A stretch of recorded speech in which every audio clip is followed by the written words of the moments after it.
Welcome to the world of Mime Over Matter, and today we're going to be taking a look at a New York Comic Con exclusive. This is from 2022. This is a Diamond Select Toys Minimates. Minimates are awesome. They do a ton of different franchises, and this one happens to be G.I. Joe. And who doesn't love G.I. Joe? And especially who doesn't love Ninja Force? And it's in a VHS container box, special edition packaging, which is amazing. And usually when I do my unboxing, I will just absolutely destroy the box. They'll cut it open, they'll rip it open.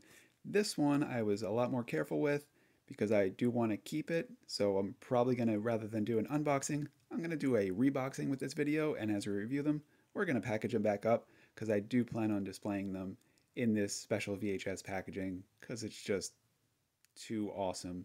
This may be one of my only figures that I actually keep in their packaging. So let's just take a look at how cool the box is.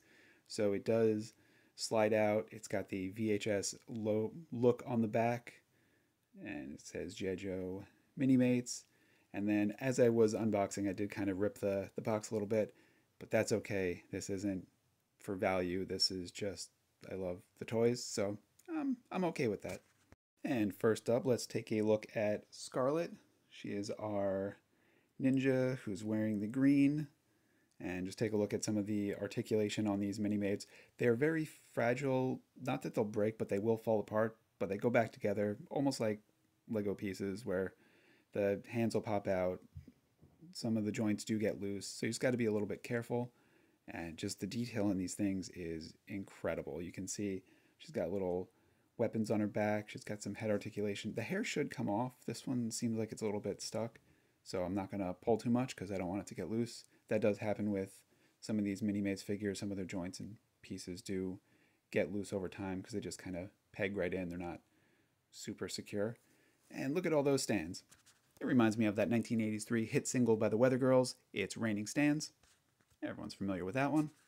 But for now, the stands are going to go back in because, as I mentioned before, we're going to do a reboxing, so no one's going to be using their stands, but they got a little peg on the bottom. And we just took a quick look at Scarlet's weapons. She's got little Vega claws, and there is a piece of tape over them, so I'm trying to decide whether or not I want to take them out and play with them, but I'll probably keep them in because, as I mentioned a few times, I'm just going to keep them in the packaging. She's got her hair in there, pops off, puts it on, but as we saw before, we're having difficulty getting this set of hair off, so we're probably not going to play around with the accessories too much just because they're in there secure, and then I'm going to have to retape, and my tape's not as clear and pristine as this Diamond Select tape. And then we'll just put her back in there. Got to put her arms in the exact position, otherwise she'll look like she's trying to escape, and we don't need that again. And next up we have our Cobra villain, the most intimidating name for a character, Dr. Biggles Jones. So beware, she's out there. She's got her Cobra insignia on her shirt.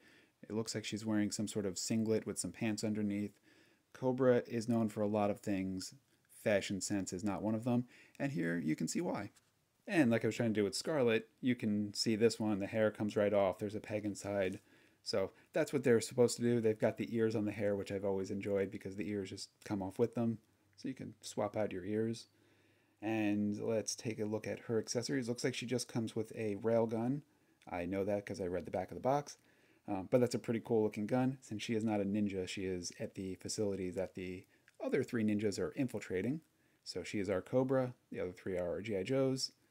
And let's put her back in. Let's do our reboxing of Dr. Bigglesworth. And next up we have my personal favorite of this 4-pack. This is our Ninja Force Storm Shadow, one of my favorite G.I. Joes growing up. He just looks awesome. He's the coolest version of Storm Shadow in my opinion. And you can see why. He's got the hood, he's got the black mask on underneath, he's got the gold insignia on it. He just looks so cool. And then the hood, the technology behind that, it just slides over his neck so it can go in and off. You can do that with the shoulder pads, there's capes, it's all the same thing, it just kind of clips in. And it stays in place pretty secure because there's not much space between the neck and the shoulders and the head, so it's pretty awesome. And he's got a lot of good stuff on there. He's got little places to put these little knives so they can slide right in.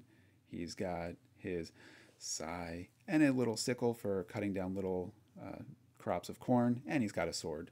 He is ready to infiltrate. Oh, actually, I completely forgot. Scarlet had some other accessories. I noticed because they're in gold, so she's got nunchucks, little knife, and two swords. That is cool. I completely missed those before. I'm glad we caught the extra accessories. They were just kind of hidden in plain sight. And let's put our Storm Shadow back in his location so he can rest, get, all ready for his next big mission. So I was anticipating this one being a tough one to get back in, and I am absolutely right with my concern. So this packaging with the accessories has a piece of tape over where his head goes in and a piece of tape over where his feet go in. And since they don't really bend too well at the waist, I just kind of fiddle around with them. I've got most of them in, except for this foot is being a problem foot. So we're going to use our, this is an expert tool for packaging, repackaging, unboxing. It may look like a paintbrush turned around, but I assure you it is not. It's a very expensive, high piece of technology. So you got to be careful. You got to be licensed to use this thing, and you can see why. It just perfection every time, worth the price. And now to arguably the most famous GI Joe, we've got Snake Eyes.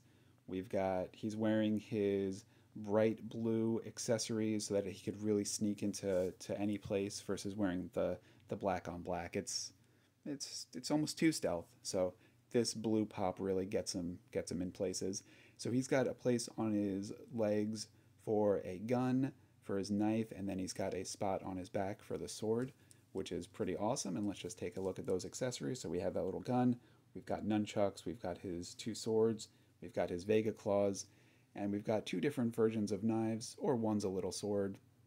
I'm not sure. Whatever it is, Snake Eyes is all decked out. I don't even think he could hold all those accessories. That is just a ton of good stuff. He could definitely do his best ninjaing with these. And now go to sleep, little Snake Eyes. It is time to rest your head. And there we go. He fits right in there like a snug little bug or a snug little Snake Eyes. I'm not sure. And then we got our plastic covering for it, and then it goes back in the GI Joe explosion, and then we slide it back into our VHS tape box. It's just a box within a box within a box, and yeah, there's our little rip. That's okay. Not gonna worry about it. And here we go. And I always gotta remember to rewind. Be kind, rewind. That is gonna mean nothing to a lot of generations because they're not familiar with VHS or cassettes. And there we go. We have our VHS box holder. It opens up and you can see just this really cool display, which is why I wanted to rebox them, because that just looks amazing. That's just an incredible way to display the figures, and it's just bright, colorful, nostalgic, amazing. I love it. Thanks for watching.